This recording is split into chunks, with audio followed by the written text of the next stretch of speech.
I was crouching at the corner of a house waiting for the enemy to come into clear view so that I could blow them away. I had two pistols in my hands and I was breathing hard from running. Just then I noticed two soldiers walking toward me and I knew it was time for me to make my move. I waited in silence for them to get closer. It was obvious that they had no idea I was so near. When they were about 25 feet away, I came out of hiding with my guns blazing. They were both dead before they could even point their weapons in my direction. But what I hadn't noticed was a third soldier hiding behind a tree and pointing his rifle right at me. He pulled the trigger and I went flying backwards into the bushes. A few minutes later, my friends found me. Just then I heard a familiar voice yelling, "Denny, it's time for dinner." My mom wanted me home. I apologized to my friends, gathered my weapons, and ran home. When I was growing up, we used to love to pretend that we really were in the Army, willing to risk our lives to help people. It was a game that we played frequently. Someday, I told myself, I will be in the military so that I can take out the bad guys and rescue people in need. At the time, I had no idea just how prophetic those words were, and that helping people wouldn't just be a game, but it would define my life. Hi, my name is Slattery, and I've just been reading to you the first page of my book, Changed by War. It's a story of my life.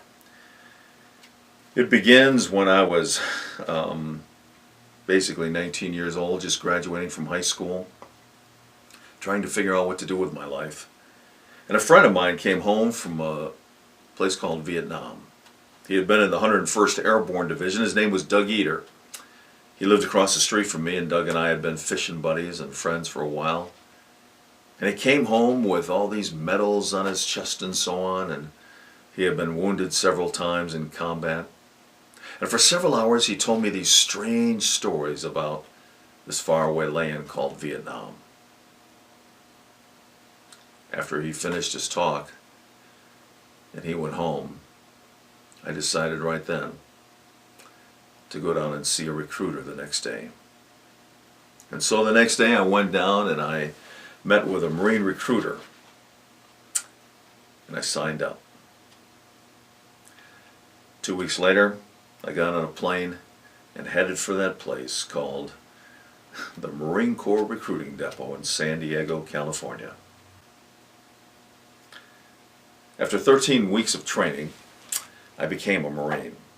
When I came home, I looked quite a bit different than I had before I left. I came down on orders right away to go to that wonderful land that my friend had told me about, this place called Vietnam. When I got to Vietnam, I was assigned to the 1st Marine Division, 3rd Battalion, 7th Marines. I became an infantryman. Out of the 200 men that I went to Vietnam with, only 25 of us lived to tell about it. After being wounded once from an explosion that took place, I was reassigned to a Marine cap unit. They would take 5 to 8 Marines and they'd stick them in a remote village someplace, and we were to train South Vietnamese soldiers who were sort of like our National Guard. We were to train them in how to protect themselves from the enemy. I lived in a village, learned how to speak Vietnamese. After my time was up, I came home from Vietnam, and I was a different person. War had changed me. And war was changing our country at the time too, with demonstrations going on and civil unrest almost everywhere you turned. Protests, sit-ins. All of my friends seems like they were doing drugs and protesting the war. And I was struggling with the memories of war and what it was like. Almost every night I'd have nightmares. It's like my body was back here in America, but my mind was still in Vietnam. I struggled for years with the effects of war. If you've ever served in combat, you know what I mean.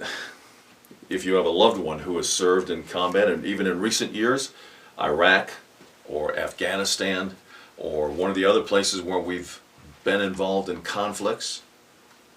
Maybe this book can help you to understand what happens to somebody when they go off like that. A lot of people don't even want to talk about it. This book has helped many. Maybe it can help you.